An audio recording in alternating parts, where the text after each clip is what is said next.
إن الحمد لله نحمده ونستعينه ونستغفره ونعوذ بالله من شرور أنفسنا وسيئات أعمالنا من يهده الله فلا مضل له ومن يضلل فلا هادي له وأشهد أن لا إله إلا الله وحده لا شريك له وأشهد أن محمدا عبده ورسوله يا أيها الذين آمنوا اتقوا الله حق تقاته ولا تموتن إلا وأنتم مسلمون يا أيها الناس اتقوا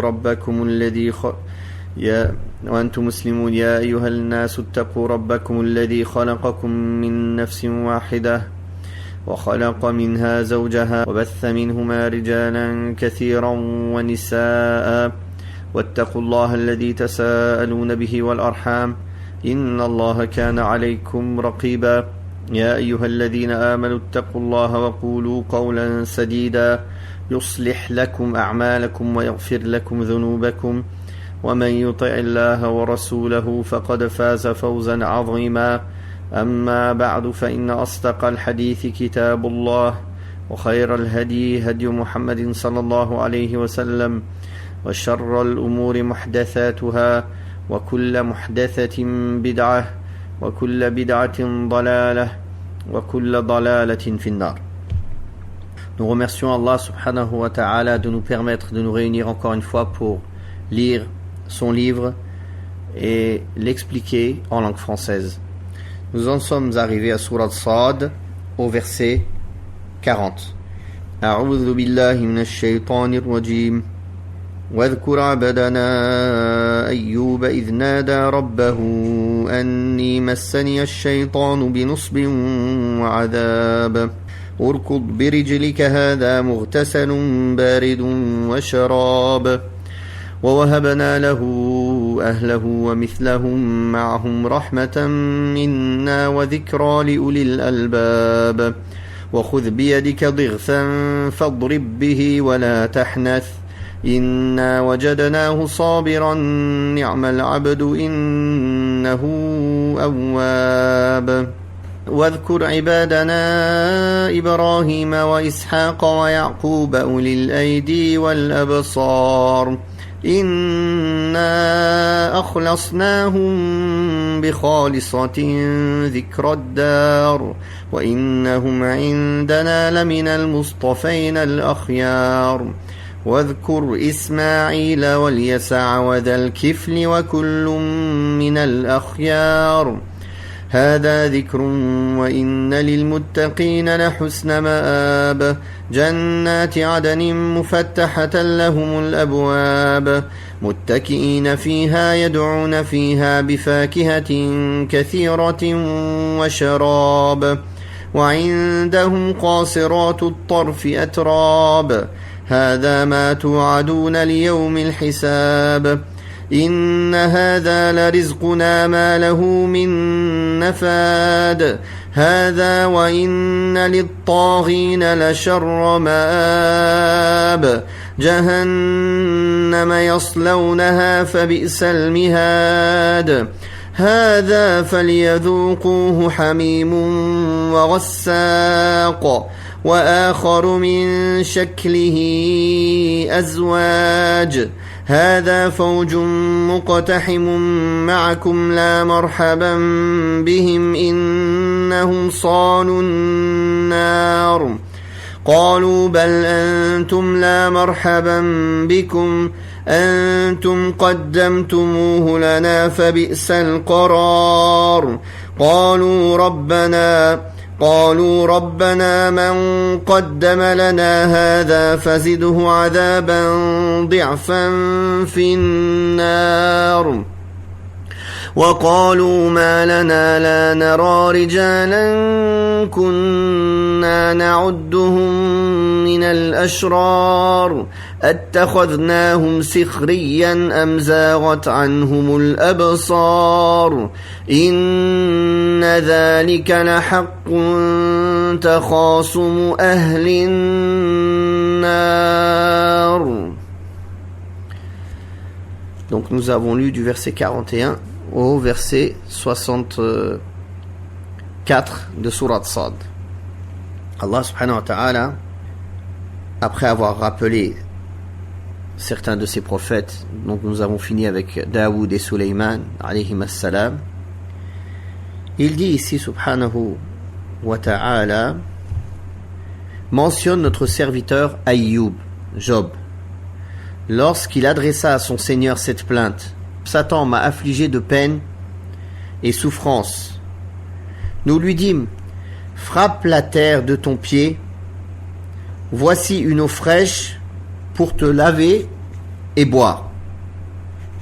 Nous lui rendîmes sa famille et la multipliâmes par un effet de notre miséricorde et comme un rappel pour ceux qui sont doués de raison.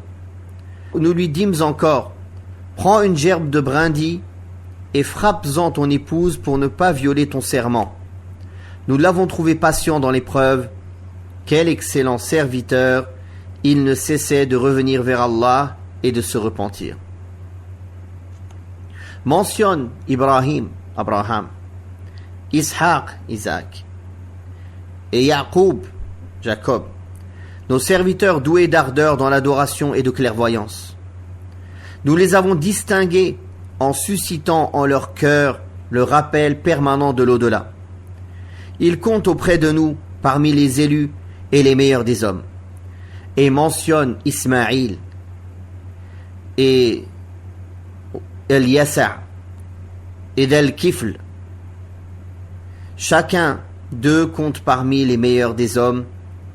Ceci est un rappel. Les pieux jouiront d'un excellent lieu de retour. Donc, dans cette sourate, Allah Tabaraka wa Ta'ala continue à rappeler au prophète sallallahu alayhi wa sallam et aux croyants les vertus et la patience et les grandes qualités des hommes pieux qui sont les prophètes, les meilleurs hommes que la terre ait portés, qui sont les prophètes d'Allah Tabaraka wa Ta'ala, en citant quelques-uns un par un et en citant des parties de leur histoire. Ici, Allah subhanahu wa ta'ala rappelle l'histoire de Ayyub, alayhi salatu wassalam, le prophète Ayyub. Lorsqu'il adressa à son Seigneur cette plainte: Ô Allah, Satan ne fait que m'accabler de tourments et de tortures. Allah ta'ala nous dit de nous rappeler, dans ce livre de rappel qui est le Coran, le serviteur Ayyub, alayhi salatu wassalam, et de l'énoncer que par le meilleur rappel, et il fait son éloge de la meilleure façon qui soit. Lui qui, après avoir été victime d'un grand tort, d'une grande épreuve, fit preuve de patience et ne se plaignit à personne parmi les créatures. Il ne se plaignit qu'à son Seigneur, Allah Tabaraka wa Ta'ala. Et il ne se réfugia qu'auprès de lui. Lorsqu'il adressa à Allah subhanahu wa ta'ala, à son Seigneur, cette plainte, en ne s'adressant à personne d'autre en dehors de lui, en lui disant: Seigneur, Satan ne fait que m'accabler de tourments et de tortures. C'est-à-dire qu'il me fait subir des choses pénibles, dures et atroces. Satan avait dominé son corps et y avait insufflé le mal jusqu'à ce qu'il devint couvert de plaies et de pus, le faisant terriblement souffrir. En outre, il avait perdu sa famille et tous ses biens. Allah Ta'ala dit à Ayyub: frappe le sol de ton pied. Frappe le sol de ton pied, afin qu'une source d'eau jaillisse pour toi de la terre et que tu puisses t'y laver et y boire, en te débarrassant des maladies et des torts que tu endures. Il fit cela et Allah le débarrassa de ses maladies et l'en guérit. Avant de faire cette plainte à Allah subhanahu wa ta'ala, il a patienté des années et des années et des années. Alayhi salatu wassalam. Et Allah tabaraka wa ta'ala, en récompense de sa patience et de sa foi, il dit dans le sens: et nous lui rendîmes sa famille. Il est rapporté qu'Allah a fait ressusciter pour lui sa famille, 2 fois plus nombreuse qu'elle n'était dans ce bas monde. Et Allah l'enrichit en lui accordant de grands biens, ce fut là une miséricorde de la part d'Allah subhanahu wa ta'ala. Donc Allah a ressuscité sa famille, comme il est dit dans certaines versions, et il lui a donné en plus de cela plus d'enfants, et encore plus de biens que ce qu'il avait auparavant. Ça c'est en ce bas monde, comme miséricorde de la part d'Allah tabaraka wa ta'ala, envers notre serviteur Ayyub, qui fit preuve de patience, et que nous avons rétribué de notre miséricorde dans cette vie, et dans l'autre. Et c'est un rappel pour les gens doués d'intelligence. C'est-à-dire qu'il importe aux gens doués d'intelligence de méditer l'exemple de Ayyub alayhi salatu wassalam et d'en tirer des leçons. Qu'ils sachent que celui qui patiente devant les difficultés, devant les épreuves, et il se soumet à Allah subhanahu wa ta'ala avec toute satisfaction, Allah le rétribuera ici-bas et dans l'au-delà, et il exaucera ses invocations et ses appels lorsqu'il l'invoque. Puis Allah subhanahu wa ta'ala a demandé à Ayyub de prendre une gerbe de brindilles et de frapper avec son épouse pour ne pas violer son serment. En effet, les savants du tafsir, les exégètes, disent que lors de sa maladie, Ayyub alayhi salatu wassalam s'était mis en colère contre son épouse pour des raisons quelconques. La raison n'est pas importante. Et il jura que si Allah le guérissait de sa maladie, il lui donnerait 100 coups. Une fois qu'Allah l'eut guéri, et dans la mesure où son épouse était une femme vertueuse et pieuse, et compatissante envers lui, Allah fut compatissant envers elle et envers lui. Il lui recommanda de la frapper avec une gerbe composée de 100 brindilles d'un seul coup pour honorer son serment et sa promesse. Et Allah subhanahu wa ta'ala, en parlant de Ayyub, a dit: et nous trouvâmes en lui, c'est-à-dire en Ayyub, un homme plein de patience. C'est-à-dire qu'Allah l'a éprouvé par un grand tort, et il fit preuve de patience par amour pour Allah subhanahu wa ta'ala et par amour d'Allah subhanahu wa ta'ala. Et un excellent serviteur, comme Allah tabaraka wa ta'ala a dit: Ni'mal abd innahu awwab, qui a atteint le summum des degrés de la servitude dans l'état de joie ou de tristesse, de gêne comme de bien-être, de facilité comme de difficulté, toujours enclin au repentir et au retour à Allah subhanahu wa ta'ala, en retournant sans cesse à Allah dans ses aspirations spirituelles et terrestres, multipliant les invocations de son Seigneur et manifestant son amour et son dévouement pour lui. Puis Allah tabaraka wa ta'ala nous a cités parmi ses prophètes bien-aimés Ibrahim, Al-Khalil, l'ami exclusif d'Allah subhanahu wa ta'ala, Ishaq, un des deux fils à Ibrahim alayhi salatu wassalam, et Yaqub, son petit-fils. Ces hommes si puissants dans l'adoration et clairvoyants, nous les avons dotés d'une rare qualité, celle d'avoir toujours présent à l'esprit la demeure éternelle. En vérité, ils comptent auprès de nous parmi les élus privilégiés. Allah Ta'ala nous demande de nous souvenir de ses serviteurs qui étaient dévoués dans leur adoration. Ibrahim alayhi salatu wassalam, l'ami exclusif d'Allah tabaraka wa ta'ala, et son fils Ishaq et son petit-fils Yaqub, qui étaient dotés de puissance dans l'adoration d'Allah et de clairvoyance, de science dans la religion d'Allah subhanahu wa ta'ala. Allah ta'ala les a décrits avec la science utile et la multiplicité des bonnes œuvres. Et Allah ta'ala a cité une qualité qu'ils avaient qui est rare. Nous les avons dotés d'une rare qualité et d'une très grande importance qualité, celle d'avoir toujours à l'esprit la demeure de l'au-delà, éternelle. Allah tabaraka wa ta'ala a placé dans leur cœur le rappel constant de la demeure éternelle et l'effort d'œuvrer dans cette voie en consacrant toute leur force et leur énergie dans l'adoration d'Allah et dans le dévouement à lui. Nous avons fait aussi de leur rappel de la demeure éternelle un rappel pour les autres gens qui tirent des leçons de leur situation et font les éloges de leur état.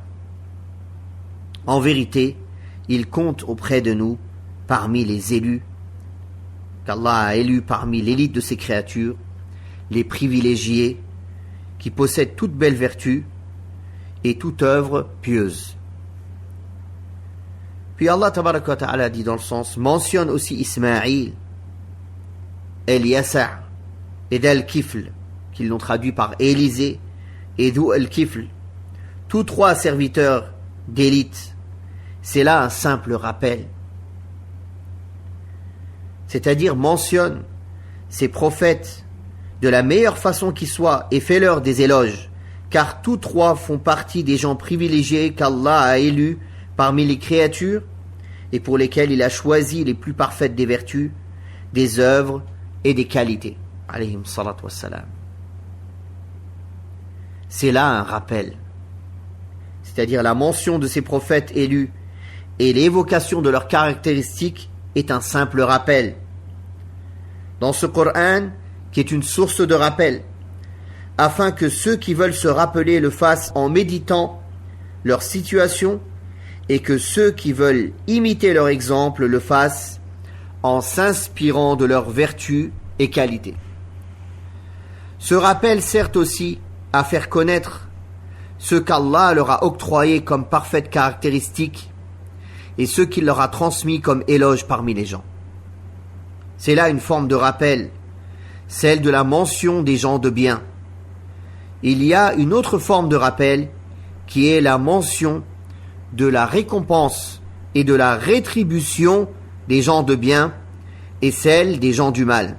C'est pour cela qu'Allah tabaraka wa ta'ala a cité après cela les gens du paradis et de l'enfer. Et il a dit dans le sens, donc nous l'avons déjà lu en arabe, Naam. Ceci est un rappel, les pieux jouiront d'un excellent lieu de retour, des jardins d'établissement permanents dont les portes leur seront grandes ouvertes, ou confortablement installés sur des divans. Ils demanderont des fruits abondants et des boissons. Auprès d'eux se trouveront des femmes au regard chaste, toutes d'égale jeunesse. Voilà ce qui vous est promis au jour du jugement. Tels sont les bienfaits inépuisables que nous vous accorderons. Il en est ainsi, alors que les transgresseurs obtiendront, eux, le pire lieu de retour, la Jahannam en laquelle ils seront précipités. Et quelle mauvaise couche elle sera pour eux. Il en est ainsi qu'ils y goûtent une eau bouillante et un liquide purulent, et d'autres tourments similaires. Les anges diront aux meneurs dans la mécréance, voici un groupe de damnés précipités avec vous en enfer. Ils répondront, puissent-ils ne trouver aucune aise? Ils vont être précipités en enfer. Leurs adeptes leur diront, puissiez-vous ne connaître aucune aise? C'est vous qui avez préparé ce châtiment pour nous, et quel mauvais lieu d'établissement il sera pour nous. Seigneur, redouble le châtiment en enfer de qui nous l'aura préparé. Ils ajouteront, pourquoi ne voyons-nous pas ces hommes que nous tenions pour mauvais? Nous moquions-nous d'eux à tort, ou ne parvenons-nous simplement pas à les voir? C'est ainsi, en toute vérité, que se querelleront les hôtes de l'enfer. Donc on voit dans ce passage dont on vient de lire le sens de la traduction, une partie des délices des gens du paradis et une partie des supplices des gens de l'enfer. Le meilleur destin est destiné aux gens de bien, aux gens qui suivent la voie des prophètes, aux gens qui suivent ce qu'Allah nous a cité comme rappel dans ces versets. Donc le meilleur retour et l'excellent sort est pour eux. à ceux qui craignent Allah tabaraka wa ta'ala parmi les croyants et les croyantes, en appliquant ses directives et en évitant ses interdits. Ensuite, il détailla ceci et l'expliqua en disant dans le sens « et devant lesquels s'ouvriront toutes grandes les portes de l'Éden ».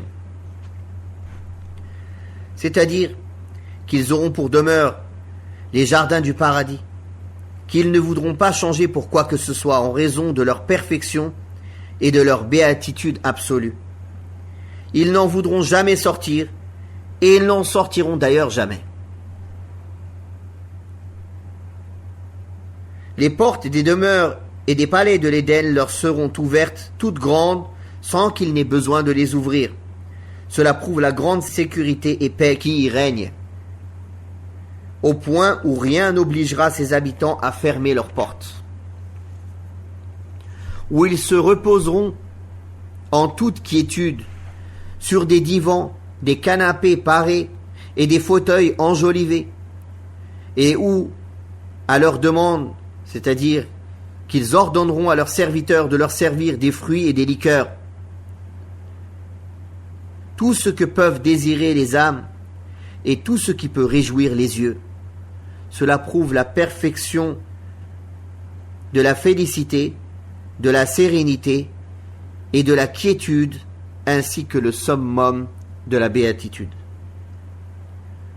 Auprès d'eux, leur chaste épouse, c'est-à-dire qu'ils seront tellement beaux et leurs épouses tellement belles qu'ils s'aimeront tellement les uns les autres qu'ils ne pourront pas se passer les uns des autres et qu'aucun d'entre eux ne pourra convoiter l'épouse de l'autre et vice-versa. Toutes égales en jeunesse, c'est-à-dire que ces épouses auront toutes le même âge, à la fleur de l'âge, le plus jeune et le plus tendre. Voilà ce qui vous est promis, ô vous les vertueux, pour le jour du jugement dernier, comme rétribution pour vos œuvres de bien. Et tous ces biens que nous vous offrons, que nous mettons à la disposition des élus du paradis, n'auront jamais de fin, mais seront éternels et continus en tout temps, abondants en toutes circonstances. Cela n'est pas impossible pour le Seigneur généreux, compatissant, très miséricordieux, bienfaiteur, dispensateur, riche, loué, subtil et tout miséricordieux, souverain, majestueux, beau et donateur, dont on ne peut énumérer les bienfaits ni cerner les faveurs. Puis Allah subhanahu wa ta'ala, après avoir cité tel est l'arrêt du Seigneur, c'est-à-dire la rétribution accordée aux vertueux et celle que nous avons mentionnée, quant aux rebelles, ceux qui ont transgressé les limites de la mécréance et du péché, ils auront la plus triste des destinées et le plus mauvais sort et le plus mauvais retour. Il expliqua ceci ensuite en ces termes. Ils seront précipités dans cette affreuse demeure qu'est la Jahannam, le lieu où sont réunis toutes sortes de châtiments et où la chaleur est intense. Dans cette affreuse demeure, le supplice les cernera de tous côtés, et ils auront au-dessus d'eux des ombres épaisses de feu, de même qu'au-dessous d'eux des ombres épaisses de feu. En outre, ils seront soumis à l'humiliation, à l'affront et au mépris. Et ils auront pour boisson une eau bouillante, une eau très chaude qu'ils boiront et qui brûlera leurs intestins, et pleine d'immondices mélangées à du pu et dont le goût est amer et affreux, ainsi que d'autres supplices multiples et variés qu'ils subiront et qu'ils endureront. Une fois qu'ils seront précipités dans le feu, les réprouvés, une fois qu'ils seront précipités dans le feu, les réprouvés commenceront à s'insulter les uns les autres. Voici une foule de damnés qui viennent vous rejoindre. dans le feu, disent les anges. Qu'ils soient les malvenus, rétorqueront ces derniers. Ils tomberont dans le feu de l'enfer. Soyez vous-même les malvenus, répondront les damnés qui viennent d'arriver. Car c'est vous qui nous aviez préparé ce détestable guêpier, c'est-à-dire ce châtiment, en nous invitant à vous suivre, en nous égarant et en nous induisant en erreur. Voilà leur sort en enfer. Ceux aujourd'hui qui vous appellent à l'enfer à travers les réseaux sociaux, en vous dirigeant vers la mécréance, vers le polythéisme, vers le féminisme, les coachs de shaitan qui soi-disant veulent vous enseigner un développement personnel, comment développer votre âme bestiale et comment développer vos péchés et comment vous développer pour devenir des vrais gens de l'enfer. Et voici les insultes que les gens se donneront en enfer, entre les coachs de l'enfer et leurs suiveurs, qui sont passés du développement personnel à la sorcellerie et à des croyances hindouistes et chinoises, en appelant les gens à la mécréance, tout ceci au nom de l'islam, en mettant des voiles et des hijabs et des barbes et en disant Bismillah, Wallahu Akbar. Développement personnel, après ils appellent ça. Voilà leur discours en enfer. Ceux qui vous appellent à la mécréance parmi ces gens-là. Voilà leur discours, eux et ceux qui les ont suivis, en enfer, en train de s'insulter les uns les autres. Au lieu de suivre la révélation et apprendre la religion des gens de science. Non, les gens ils préfèrent aller apprendre leur religion d'égarés, des coachs en développement personnel, qui vont leur enseigner c'est quoi la foi et comment la personne elle se développe pour devenir un vrai Satan. Pour qu'à la fin, leur discours en enfer soit s'insulter les uns les autres. Et on peut dire ça aussi à tous les imams de l'enfer, qui appellent à l'enfer, comme le prophète sallallahu alayhi wa sallam les a nommés ainsi. Les imams aux portes de l'enfer, les imams du feu, qui viennent vous mettre des doutes sur les bases de l'islam, sur les bases de la foi, sur les bases des règles du halal et du haram en islam, jusqu'au point où ils remettent en doute des choses, des points sur lesquels il y a l'unanimité de tous les musulmans, depuis l'époque du prophète sallallahu alayhi wa sallam jusqu'à aujourd'hui, sauf les hérétiques et les mécréants, bien sûr. Et ils viennent habiller ça au nom de l'islam, et ils se disent des prédicateurs de l'islam, alors qu'ils ne sont que des prédicateurs de l'enfer. Voilà leur discours en enfer. Eux et ceux qui les auront suivis s'ils ne se repentent pas et qu'ils appellent les gens à la mécréance comme ils le font actuellement, à remettre en doute toutes les fondations solides de l'islam sous prétexte qu'ils veulent voir l'islam sous une nouvelle manière, une manière francisée, une manière laïcarde, une manière féminisée, féministe, une manière qui est en concordance avec les philosophes, une manière qui est en concordance avec la nouvelle pensée des coachs et du développement personnel. L'islam, il ne se plie pas à la manière de ces satans. C'est à tous ces satans de se repentir et de revenir au chemin de l'islam. Et après, ça nous met un hijab et une barbe et ça dit Bismillah Wallahu Akbar. Bismillah Allahu Akbar pour aller en enfer. Attention à ces imams du feu, hommes et femmes, qui vous appellent au feu de l'enfer avec leur formation et leurs discours et leurs interventions sur Internet. Voilà leur dispute en enfer, elle sera comment? Entre les gens qui appellent à la mécréance, à des croyances shintoïques, hindouistes, et je ne sais quoi, en parlant de l'énergie, en parlant de l'univers. Au lieu de demander l'aide à Allah, elle demande l'aide à l'univers. Donne-moi de la force, je te donne de la force. Tout ça, c'est des croyances hindouistes et shintoïques. C'est de la mécréance pure. Tu trouves les solutions en toi-même. Comment ça, la personne, elle trouve des solutions en elle-même? La personne, elle trouve des solutions auprès d'Allah. En se corrigeant, en se réformant, en suivant l'exemple des hommes pieux, des prophètes, en demandant à Allah l'aide de se corriger, non pas en soi-même. Si tu es en paix avec toi-même, donc c'est bien. D'accord, tu es en paix avec toi-même. La personne, elle est dans le haram, elle dit des sataneries du matin au soir, elle est en paix avec elle-même. Quelle paix! Donc la personne, elle adore sa propre personne, elle adore plus Allah. On ne peut plus faire de reproches à personne. Oui, pourquoi vous obéissez pas à Allah? Pourquoi ma soeur t'enlève le hijab? Non, mais je suis en paix avec moi-même. T'es en paix avec Satan. T'es en guerre avec Allah. Comment ça en paix avec toi-même, en plein dans le péché? Comment? Comment, mon frère, tu es dans le haram, tu travailles dans le haram, tu vis dans le haram, tu as pris un chemin haram et tu es en paix avec toi-même? C'est ça les enseignements de l'islam, c'est ça que le Coran nous enseigne. C'est ces gens-là que le Coran nous enseigne à prendre comme exemple, ou bien les prophètes. Les prophètes pieux qui se sont dévoués à Allah, qui nous ont enseigné la foi. Mais subhanallah, combien de gens sont bernés par ces charlatans? Je m'en demande s'ils ont une raison. Comment on peut être berné par des charlatans comme ça? Donc, voilà l'exemple, les exemples qu'Allah nous demande de suivre.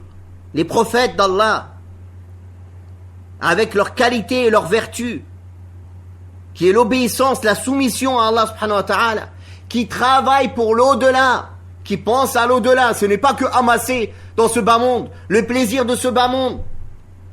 Je suis en paix avec moi-même, je jouis dans ce bas monde. Et après, tu vas emmener quoi avec toi? Combien de temps tu vas vivre? Casser des couples, casser des familles, casser... Pourquoi? Sois en paix avec toi-même. Ils ont sorti des nouveaux termes. Chaque 5-10 années, il y a des nouveaux termes qui sortent. Des nouveaux satans qui viennent avec des nouvelles terminologies pour appeler les gens à la mécréance et à l'égarement. Et chaque 5-10 années, il y a des nouveaux imbéciles qui les suivent comme des moutons.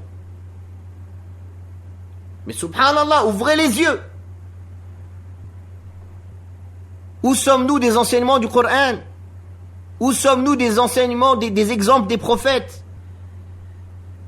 Alors voici leur discours en enfer entre eux. Ensuite, ils invoqueront contre ceux qui les ont égarés en disant: Seigneur, double le châtiment dans le feu pour ceux qui nous l'ont préparé. Allah subhanahu wa ta'ala dit dans un autre verset: chacun verra son châtiment redoublé, mais vous ne le savez pas. Et ils ajouteront, tandis qu'ils seront dans le feu: pourquoi ne voyons-nous pas ici les hommes que nous comptions jadis parmi les malfaiteurs, c'est-à-dire les croyants? Pour eux, les gens qui s'attachent au Coran et à la Sunna, qui s'attachent à la religion, c'est des malfaiteurs. Ils sont où? Ils se moquaient d'eux. Ils les prenaient en dérision. Ah, ces gens-là, ils comprennent rien. Ah, ces gens-là, ils sont arriérés. Ah, ces gens-là... Ils sont où? Bien sûr, alhamdoulilah, ils ne sont pas avec vous en enfer. Ils sont au paradis, avec les gagnants. Avec ceux qui ont donné foi au message d'Allah subhanahu wa ta'ala. Avec ceux qui ont pris les prophètes et les messagers en exemple. Et non pas les satans parmi les êtres humains qui appellent au feu. Et c'est là que les gens de l'enfer se diront: avons-nous eu tort de nous moquer d'eux? Ou bien leur présence ici échappe-t-elle à nos regards? C'est-à-dire qu'ils ne les voient pas en enfer. Ils se disent, ou bien on n'arrive pas à les trouver, ou bien vraiment on a eu tort de se moquer de ces gens-là. Et effectivement, ils ont eu tort de se moquer de ces gens-là. Allah subhanahu wa ta'ala dit dans le Coran al-Karim: إنه كان فريق من عبادي يقولون ربنا آمنا فاغفر لنا وارحمنا وأنت خير الراحمين فاتخذتموهم سخريا حتى أنسوكم ذكري وكنتم منهم تضحكون. Dans le sens, il y avait un groupe de mes serviteurs qui disaient: Seigneur, nous avons cru, pardonne-nous et fais-nous miséricorde, car tu es le meilleur des miséricordieux. Or, vous les avez pris pour objet de vos railleries, au point de vous faire oublier mon souvenir, et vous vous moquiez d'eux. Allah subhanahu wa ta'ala, en parlant de ces gens en enfer, et en confirmant son information, lui qui est le plus sincère de ceux qui parlent, a dit après dans le sens, et c'est ainsi ce que je vous ai raconté en vérité, sans qu'il n'y ait le moindre doute à ce sujet, que se dérouleront les disputes des damnés de l'enfer. C'est ainsi que se dérouleront les disputes des damnés de l'enfer. Alors choisis pour toi dans ce monde, si tu veux faire partie des gens qui ont choisi le chemin des prophètes, leur exemple, qui ont choisi d'être des gens qui pensent à l'au-delà et qui travaillent pour l'au-delà, ou bien ceux qui choisissent de prendre les imams de l'égarement comme exemple, et les satans parmi les êtres humains comme exemple, pour qu'à la fin, ils finissent avec eux en enfer en train de se disputer, de s'insulter et de subir le châtiment. On va s'arrêter là pour aujourd'hui, Inch'Allah. Wallahu ta'ala a'la wa a'lam. Wa sallallahu ala Muhammadin wa ala alihi wa sahbihi wa sallam.